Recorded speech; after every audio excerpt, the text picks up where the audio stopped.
Teman-teman sekalian, salam jumpa. Saya lagi berada di Maumere, Pulau Flores, tetangga dengan Kabupaten Ende. Lagi duduk-duduk santai di teras di Chandra Ditya di Maumere. Dan sambil chat-chat dengan beberapa teman. Dan ada satu teman yang menginformasikan ketika bertanya kabar, dia bilang dia sehat tetapi bapak sedang sakit. Ya, saya tanya sakit apa? Dia bilang sakit stroke. Dan dia tambahkan lagi satu baris pesan bahwa itu karena dibuat oleh Suanggi. Biasanya ngomong tentang dukun atau pendoa atau Suanggi itu saya sering sebenarnya senyum-senyum saja. Tapi kalau kita menulis, ya memang tampaknya agak keras dan serius. Tapi sebetulnya ekspresi kita itu senyum-senyum karena banyak hal yang tidak masuk akal. Tetapi orang begitu yakin dan percaya sia-sia akan janji-janji muluk kesembuhan. Ya, dibilang bahwa dibuat oleh Suanggi, dan saya tanya, Suanggi siapa? Dia bilang, pendoa yang bilang. Pendoa datang ke rumah. Kenapa pendoa datang ke rumah? Ya, di kampung itu dia dikenal sebagai pendoa, dan ketika dia mendengar bahwa bapak dari teman ini jatuh sakit dan sakit stroke ini sakit yang cukup serius, pendoa itu datang ke rumah dan katakan, ada Suanggi yang menyebabkan bapaknya sakit.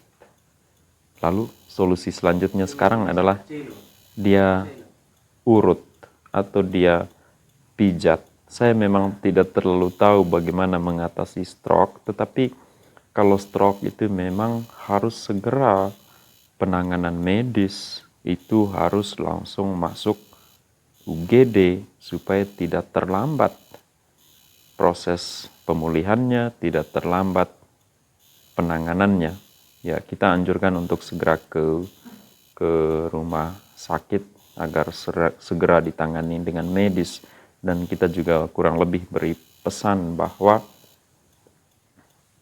stop ke pendoa, stop ke dukun. Jangan menyia-nyiakan waktu, energi, dan uang untuk hal-hal yang tidak perlu. Yang sebetulnya ketika kita ke dukun dan ke pendoa itu sebenarnya kita sedang memelihara sakit.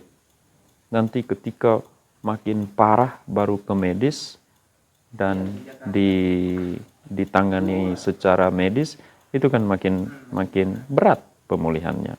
Ya, teman-teman, kita hanya mau tegaskan kurang lebih ya dari pelbagai hal yang kita sudah bicarakan dan kita tulis di media sosial atau juga kita bicarakan di YouTube ini.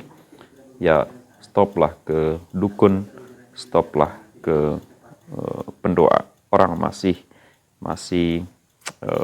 protes-protes juga kok dibilang stop ke pendoa. Iya, banyak juga pendoa yang kita katakan miring ya, atau juga dia perlu ditolong juga sebenarnya, karena ada pendoa yang sebetulnya juga gangguan jiwa, yakni gangguan jiwa jenis delusi atau waham, yakni apa? Delusi atau waham keagamaan. Dia merasa itu utusan Tuhan. Ya, kemarin dulu juga kita mendapatkan informasi tentang pasien seperti itu. Dia pergi ke jalan dan pegang kepala orang dan katanya memberi berkat ke orang itu, karena dikatakan oleh Tuhan bahwa engkau pembawa berkat untuk orang lain, jadi engkau bisa memberkati orang lain. Padahal dia tidak tamat SMP. Ya, dia kerja seperti imam dalam konteks berkat itu imam Katolik maksud saya. Sekian teman-teman, salam jumpa di lain kesempatan. Terus berjuang untuk edukasi kesehatan jiwa.